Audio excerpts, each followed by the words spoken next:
Assalamualaikum warahmatullahi wabarakatuh. Hello everybody, welcome back to PTP Podcast. So we are English teachers and this is our first program. Jadi ini adalah program pertama kita. And now I am the unlucky person because mungkin karena saya yang paling termuda di sini, jadi I must take a role as a host for this time. Me, Miss Ratih, and the ladies here are my friends. Hello. Hello. Hello, my name is Ida Ratu Saadeh. You can call me Mem Dara or Mrs. Dara. I'm from Bagum Intamulya, and now I teach for TP 11 sama 12. Okay, thank you. I'm Setio Rini. My student call me Mrs. Rini. I teach jurusan TBSM and jurusan TEI. Okay, thank you. Okay, thank you, Ms. Rati. Well, I would like to introduce myself. My name is Suryaning Wahyujati, but my students usually call me Mem Ati. And now I'm teaching as an English teacher here, and I'm teaching TKRO major for 10 graders, 11 graders, and 12 graders. Yeah, that's all about me, ya. Okay, thank you so much. And now, hey ladies, how are you doing? By the way, pada lagi sibuk ngapain nih? Kalau pembelajaran daring kan pasti ya. Oke, kalau dari Mem Dara gimana? Bisa dijelaskan kesibukannya apa? Yeah. Sebenarnya nggak sibuk-sibuk amat ya, karena kalau daring itu memang kita yang diuntungkan. Mengajar ya lewat aplikasi SIPAS punya kita sendiri.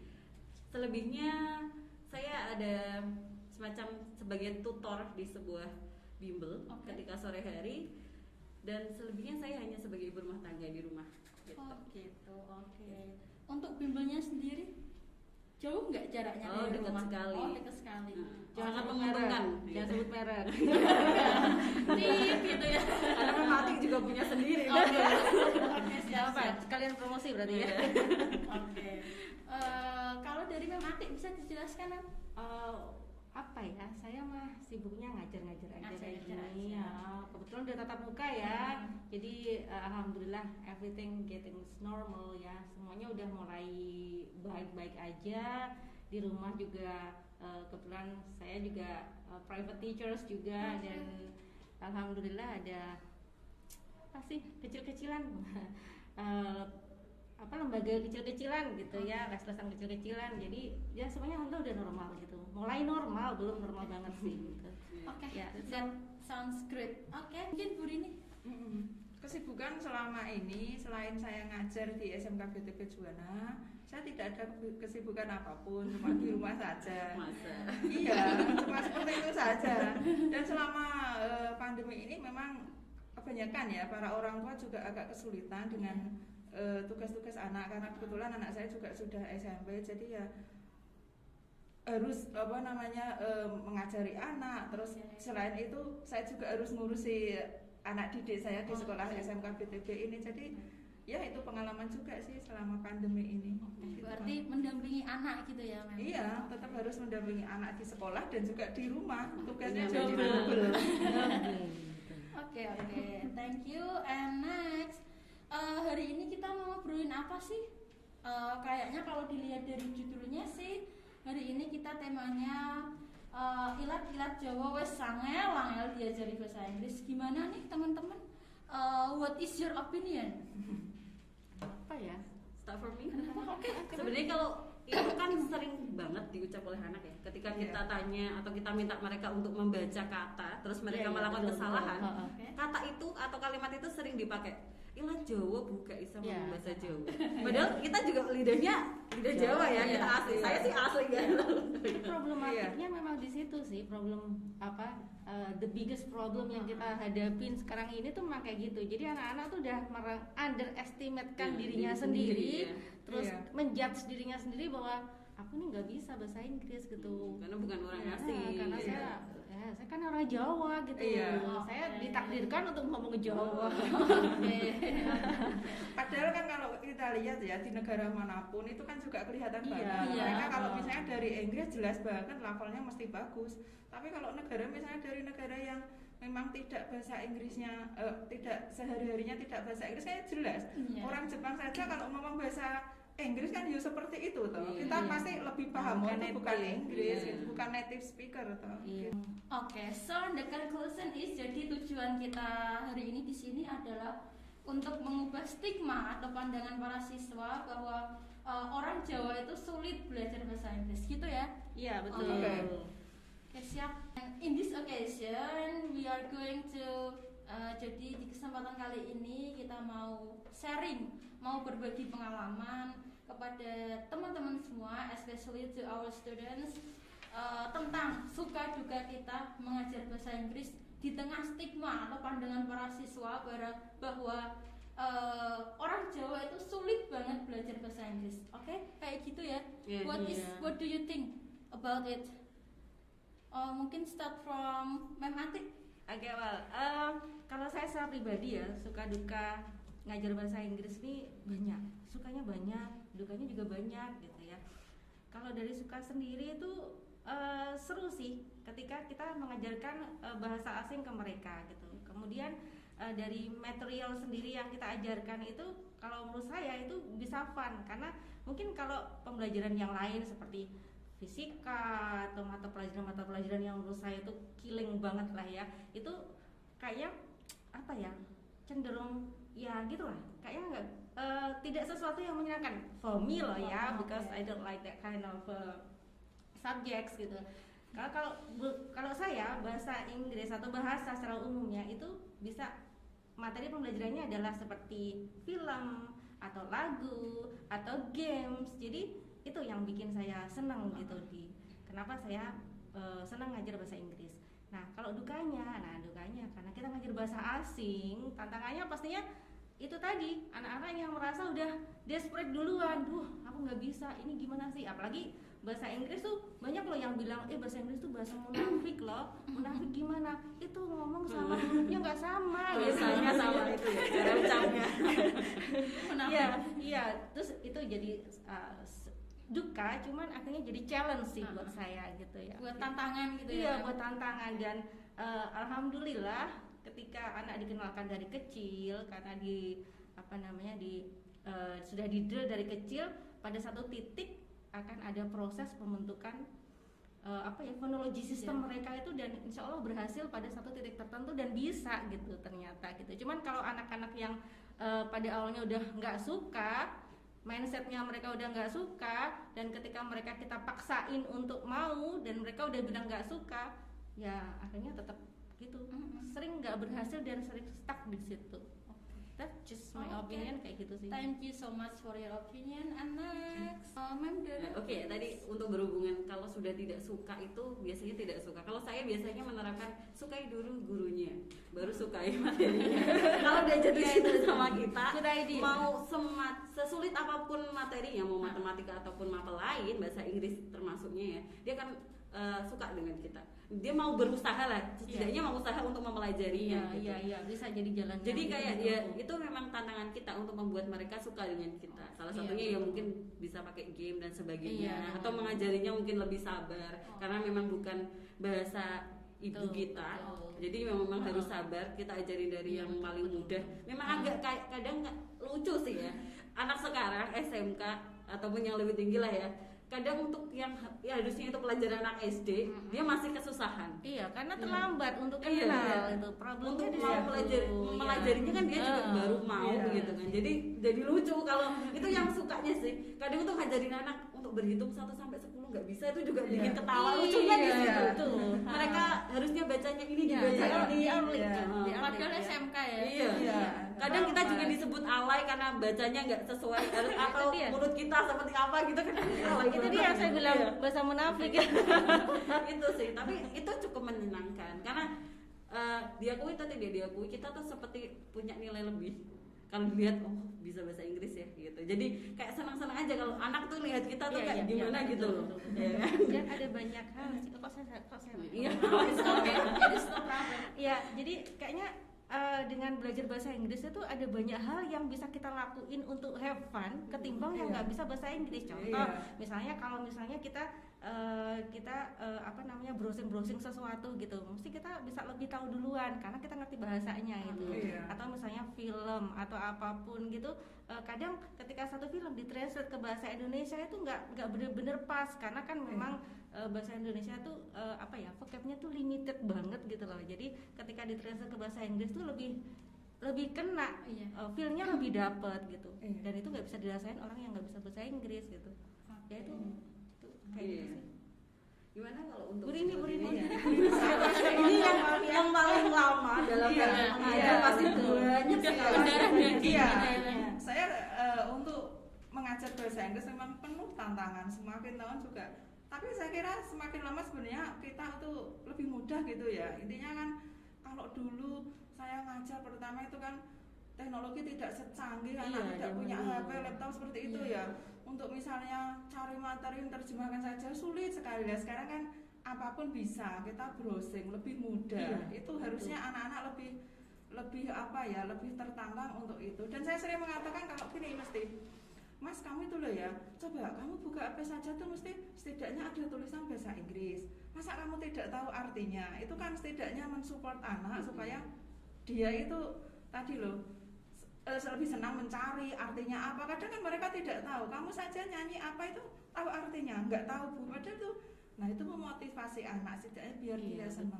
Kamu main game, exit itu apa misalnya, otomatis itu kan bahasa Inggris itu kamu bisa loh. Oh iya ya Bu, oh iya itu kamu bisa. Finish artinya selesai tahu gitu misalnya. Iya betul. Gitu. Game itu juga jadi stimulator yang sangat utama untuk anak-anak sekarang itu kan.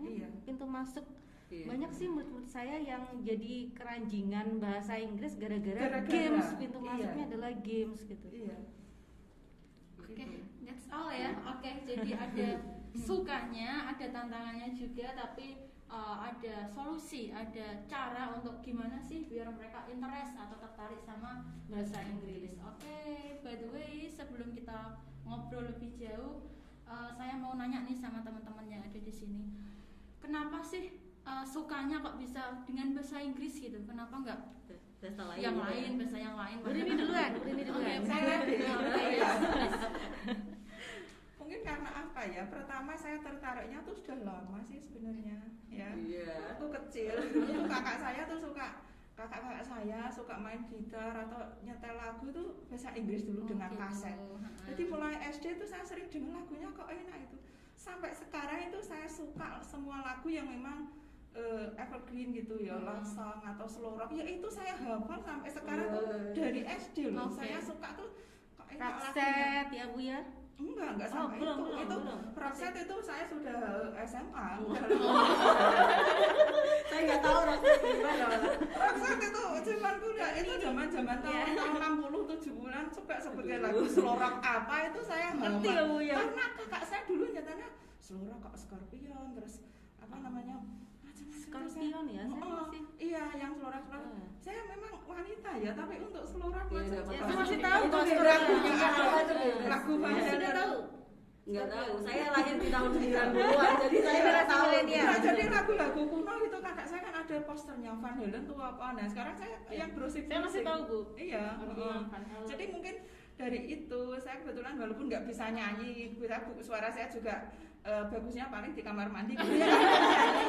Tapi mungkin dari kesan lagunya kok bagus, ternyata liriknya juga bagus gitu loh. Saya suka bener. Dan itu kayaknya juga bisa jadi pintu masuk jadi arah ke sana mungkin dari itu. Kalau film sih menyusul ya, dulu kan bioskop gitu kan tidak semuanya gitu ya. Sampai Kalau sekarang saya sih kayaknya dari lagu berawal dari lagu gitu. Ya dari lagu kan zaman dulu terkesan gitu. Zaman dulu nggak ada teknologi seperti ini, begitu dengan lagu aduh bagusnya gitu. Membayangkan itu yang nyanyi siapa, itu imajinasi sudah kemana-mana. Kalau sekarang kan gampang buka HP ada teks. Dulu imajinasi kemana gitu. Walah ya memang seperti itulah sukanya Bu. Thank you. Next. Sama sih sebenarnya kayak Bu Rini. Kalau saya, tapi awalnya bukan dari lagu. Karena di tahun saya itu kebanyakan boy band, girl band yang Indonesia tapi ya kayak Smash, Cherry Bell. Jadi saya lagunya seperti itu. Malah nggak Indonesia, saya nggak dulu tuh nggak tahu lagu bahasa Inggris sama sekali. Tapi sejak kuliah, karena saya kenapa bisa suka bahasa Inggris itu kepedean sih sebenarnya. Karena waktu SMP itu kan mulai dilesin sama orang tua, karena SD itu nggak bisa sama sekali, bisanya cuma yes no, mungkin sama sih kayak anak sekarang pikirannya, cuma bisa yes no 1 2 3 udah Sama I love you. yeah.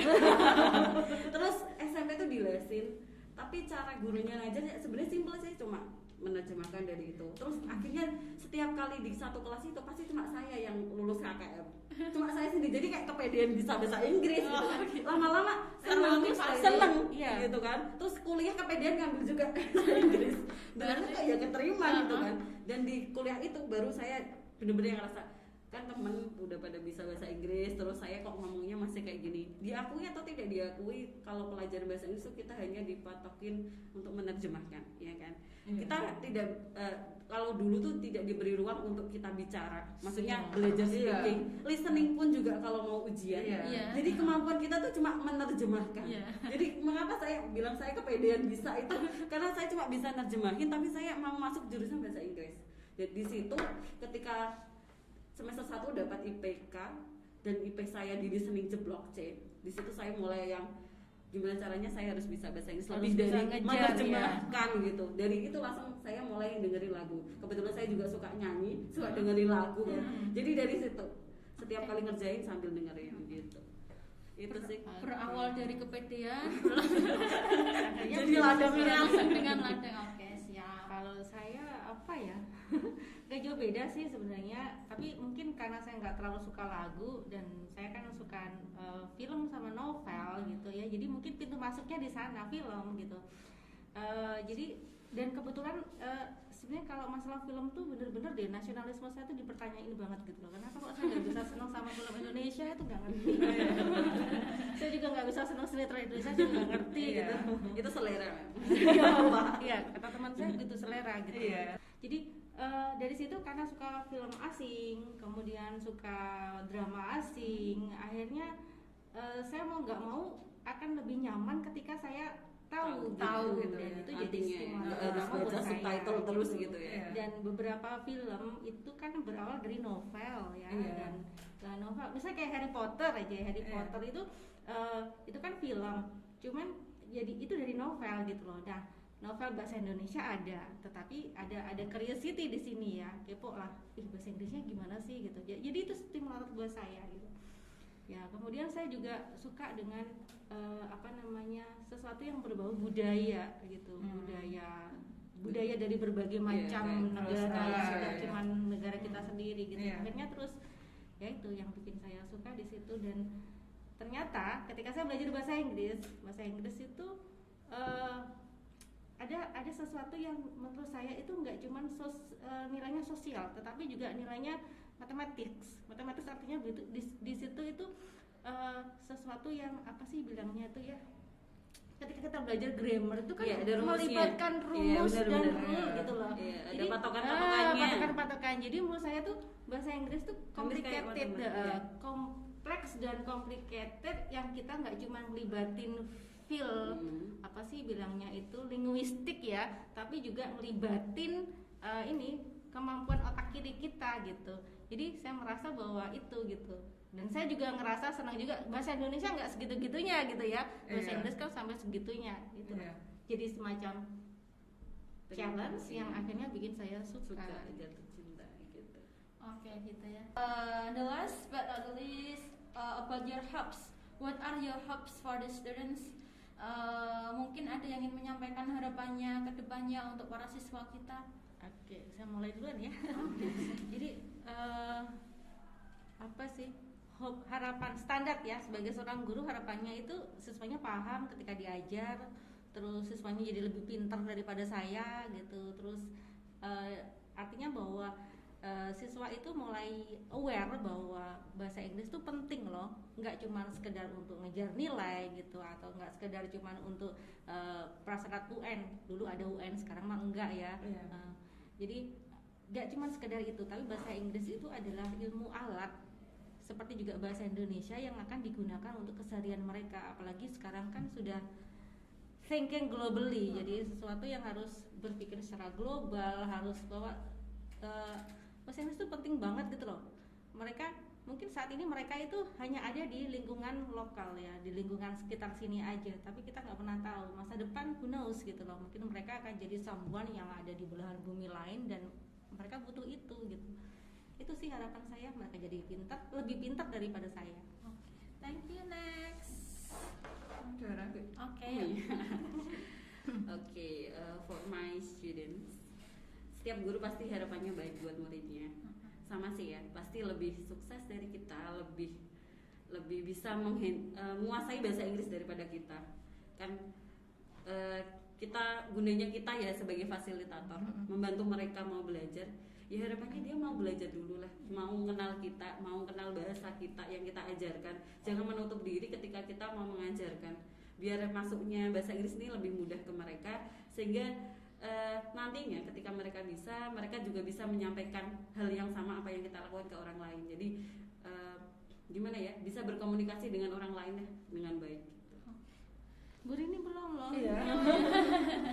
Iya sama sih, sepertinya bisa terjawab oleh Mamati dan Mam Dara, bahwa tentu saja sebagai seorang guru ya, apalagi saya ngajar sudah lebih dari 20 tahun. Wow.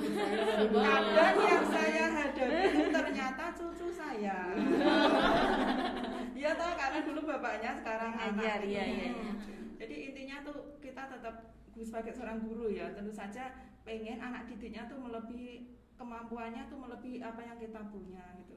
Saya merasa bangga sekali kalau tiba-tiba dengar itu anak didik saya tuh ada yang tiba-tiba jadi dosen bahasa Inggris, ambil S2, Ada ya, S3 Bu? bahwa ada. Oh ya Allah. Ya Allah, Masya itu Allah, bangga luar biasa. Iya. Tiba-tiba kirim pesan di Facebook atau apa, dia tuh berada di Amerika, di Masya Washington. Allah. Wah, itu di luar ekspektasi kita kadang ya kan. Nah, Itu itulah masa itulah depan, nggak ada yang kebanggaan tahu kita ya. tuh seperti itu, Bu.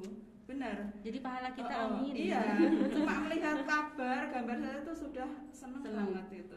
Dan merasa wah, aku sukses jadi seorang guru Iya, gitu. bangga gitu ya, Mbak. Kebanggaan juga, dan itu harapannya nanti ya biarlah nanti anak didik saya ya seperti itu, selalu lebih dari apa yang saya harapkan, lebih dari saya gitu, menghadapi tantangan yang semakin seperti ini ya. Gitu. Oke, thank you so much. Oke, ternyata sudah banyak banget nih yang kita obrolin sejauh ini. And for your information, next kita kedepannya akan ada podcast selanjutnya yang insya Allah tidak akan garing. Oke, sebelum saya tutup, jangan lupa di like, comment, dan subscribe. Thank you for watching, thank you for your attention. See you next time, bye bye. Bye bye.